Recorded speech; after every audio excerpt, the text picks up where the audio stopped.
آج یہاں یہ جو مجمع اکٹھا ہوا، یہ جو اسٹیج یہاں پر سجایا گیا،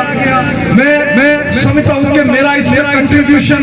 بالکل 0% ہے، اور اس حلقہ سے تعلق رکھنے والے پاکستان پیپلز پارٹی کے جتنے ورکرز ہیں، میں سمجھتا ہوں ان سب کا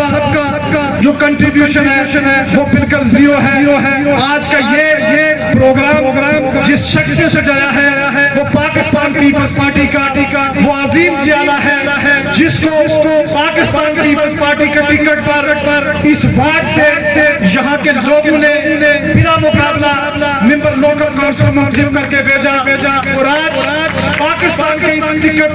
پیپلز پارٹی کے ٹکٹ پر وہ چیئرمین میونسپل کمیٹی حجیرہ منتخب ہوئے۔ میں اس پر جناب زاہد سرور صاحب، جناب ممتاز دورانی صاحب، ان کو دل کی امیر گہرائیوں سے مبارکباد پیش کرتا ہوں، اور یہاں پر اگر میں خواجہ نواز صاحب کا ذکر نہ کروں، میں سمجھتا ہوں کہ یہ بھی زیادتی ہوگی، کیونکہ اس سے قبل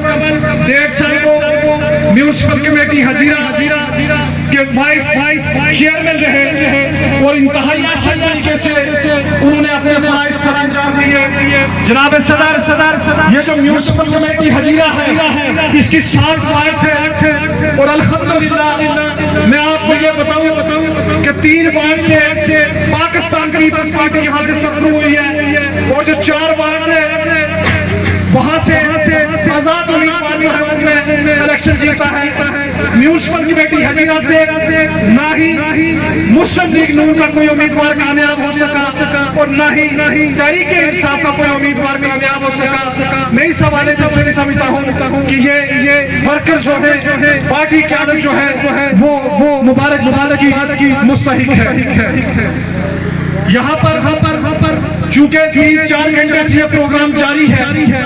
جو باتیں یہاں آپ کے سامنے ان ورکرز کی موجودگی میں رکھنا چاہتا تھا، وہ سبھی باتیں میرے ان کارکنوں نے یہاں سے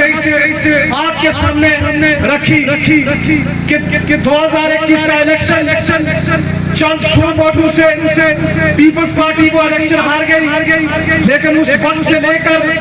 آج تک پاکستان پیپلز پارٹی کے ورکرز کو اس حلقہ انتخاب کے اندر جس طرح دیوار کے ساتھ لگایا جا رہا ہے،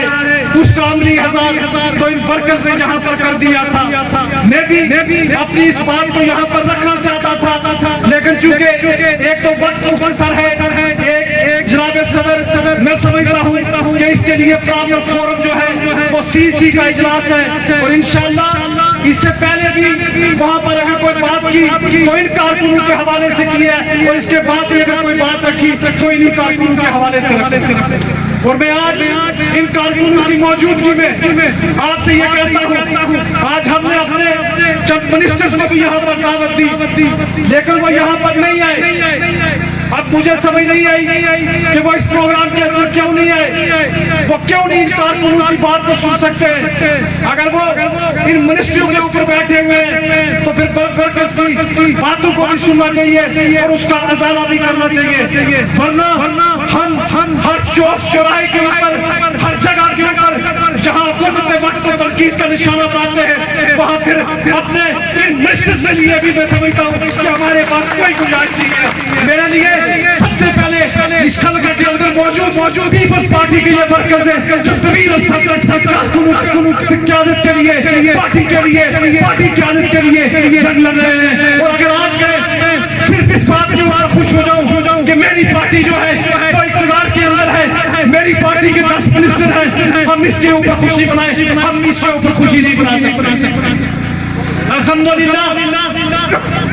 یہاں پر کسی نے کہا کہ پیپلز پارٹی کو مایوسی کی بات کر رہی ہے۔ پیپلز پارٹی 2021 سے لے کر میں سمجھتا ہوں کہ یہ وہ واحد حلقہ ہے کہ یہاں سے پاکستان پیپلز پارٹی کا امیدوار نہیں جیت سکا، لیکن ہر دوسرے واقعے کے اندر پاکستان پیپلز پارٹی سجاتی ہے۔ پاکستان پیپلز پارٹی حکومت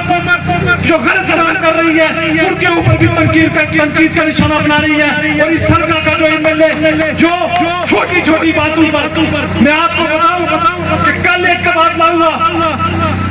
SSC پر کیا آفس سے اور سیکشن تک باتیں اور اس تبادلے کے اوپر لکھا گیا جناب وزیر ڈیوٹا جناب آمد صاحب کی ہدایت کے مطابق فلاں اسسٹنٹ لائن مین کو اکوڑ وان سے تبدیل کر کے موٹر چھپیاں لے جائیں تبادلہ میں کہتا ہوں کہ شرم کا مقام ہے کہ آج ہمارا وزیر حکومت جو ہے وہ ایک اسسٹنٹ لائن مین کے جو تبادلے ہیں اس کو کی حد تک محدود ہو گیا ہے یہ یہاں پر وزیر اعظم کا عزیزہ لا کر جہاں تعمیر ترقی کی بات کرتے ہیں جس مقام کے اوپر وزیر اعظم کا یہاں پر جلسہ کیا گیا ہے وہاں تو پیپلز پارٹی کئی مرتبہ اپوزیشن میں اسٹینڈ لگا چکی ہے کچھ عرصہ قبل وہاں پیپلز پارٹی نے پروگرام کیا ہم تعمیر و ترقی کی بات کرتے ہیں ہم میگا پروجیکٹس کی بات کرتے ہیں پیپلز پارٹی صرف 5 سال انتظار کے اندر رہی آپ کے چھتویر ہجیرہ کے اندر رالا کوٹ سے ہجیرہ کارکل سے ہجیرہ سے آواز ہجیرہ سے زیادہ پانی یہ وہ کام ہے جو جناب صدر آپ کے بھی علم ہے کہ پاکستان پیپلز پارٹی کے دور میں ایشیا ڈیولپمنٹ ایکٹ سے جناب اسپیکر صاحب نے اس کا اظہار کے لیے آج رالا کوٹ کے اندر جو میڈیکل کالج ہے وہ پاکستان پیپلز پارٹی کے اس وقت وزیر اعظم جناب یوسف رضا گیلانی نے آپ کے حلقہ کی قیادت سردار غلام صادق خان کی ڈیمانڈ پر وہ دیا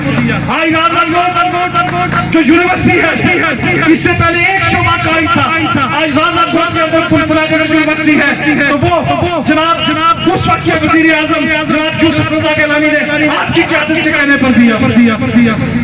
آپ کی حجیرہ شاہ کی جو سرکار تھی ان کا آپ کو علم ہے کہ جب بندہ وہاں سے گزرتا تھا تو اپنی شلوار پر کر کے گزرتا تھا کہ میں اگر یہاں سے گزروں گا تو میں نماز پڑھنے کے قابل میرے کپڑے نہیں رہے وہ بانو سرکار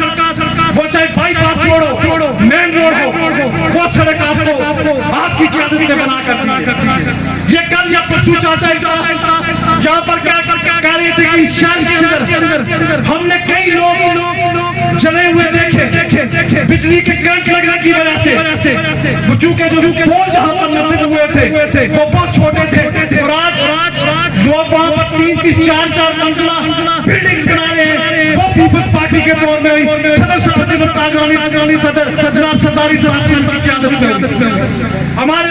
آج میں کہتا ہوں کہ اس 5 سالہ دور کے اندر جو یہاں پر ادارے قائم کیے گئے 3 کالجز رکڑ والوں آپ کو کالج دیا گیا رکڑ کے مقام پر وہ کس نے ختم کروایا وہ مسلم لیگ نون کی حکومت آئی اس کو ختم کیا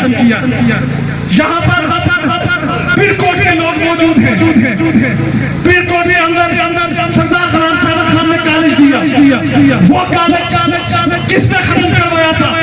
2016 کے بعد جب نون لیگ کی حکومت آئی اس نے ختم کروایا یہاں سردار آزاد موجود ہے سراری کے اندر کالج دیا گیا اس کالج کو مسلم لیگ نون کی حکومت نے ختم کیا آپ کے حلقہ میں ادارے کریٹ ہوئے ان اداروں کو مسلم لیگ نون کی حکومت نے ختم کیا کیا اس کے بعد میں آپ سے یہ پوچھتا ہوں کہ کیا اس کے بعد مسلم لیگ نون کو اس ریاست میں اقتدار کرنے کا کوئی جواز موجود ہے آپ لوگ جواب دیں ہاتھ اٹھا کے کہ کوئی جواز موجود ہے نہیں ہے تو پھر آج آپ یہ عہد کر کے اٹھے یہ میری سننی میں نہیں آپ جس کو بہتر سمجھتے ہیں کہ جو کل آپ لوگوں کے مسائل حل کر سکے آپ کے معاملات کو حل کر سکے آپ اس کو اس شخص پیچھے سیسا پھلائی ہوئی دیوار بن کر کھڑے ہوں میں بھی آپ کے ساتھ کھڑا ہوگا اب اس لوگ کو اس شخص کو لائیں گے جس کا تعلق پاکستان پیپلز پارٹی کے ساتھ ہو جس کی لیڈرشپ نے شہید ذوالفقار علی بھٹو محترمہ بینظیر بھٹو نے اور اس کے پیشوا قائدین نے کارکنوں نے جانوں کی قربانی دی ہے شہید ذوالفقار علی بھٹو کے پاس کسی چیز کی کمی نہیں تھی لیکن اس نے پاکستان اور آزاد کشمیر کے مین کے طبقے کے لیے پھانسی کا پھندا چکا ہے شہید محترمہ بینظیر بھٹو کو کہا گیا کہ آپ پاکستان نہ جائیں آپ کی عمر کو خطرہ آپ کی جان کو خطرہ ہے لیکن محترمہ بینظیر بھٹو نے جہاں آ کر پاکستان کی آواز کے اندر آئی اور محترمہ بینظیر بھٹو کو جہاں پر قتل کر دیا گیا. آپ ان لوگوں کے ساتھ چلیں جو آپ کے حقوق کی بات کرتے ہیں, اور میں سمجھتا ہوں کہ انشاءاللہ میں مبارکباد بھی پیش کرتا ہوں اپنی پارٹی کو, جناب چیئرمین پراول سرداری کو, کہ جس سے حال ہی میں 26ویں آئینی ترمیم پاس کرتے, جس کو پاکستان کے بڑے بڑے سیاستدان یہ کہہ رہے تھے کہ یہ ترمیم پاس نہیں ہو رہی تھی. میرا نوجوان لیڈر پراول نے کہا تھا کہ یہ ترمیم پاس ہوگی, اور پھر آپ نے دیکھا کہ تمام مشکلات کے بعد اسے 26ویں آئینی ترمیم پاس کیا, اور اس کے بعد پاکستان کے اندر بہت ساری حکومتیں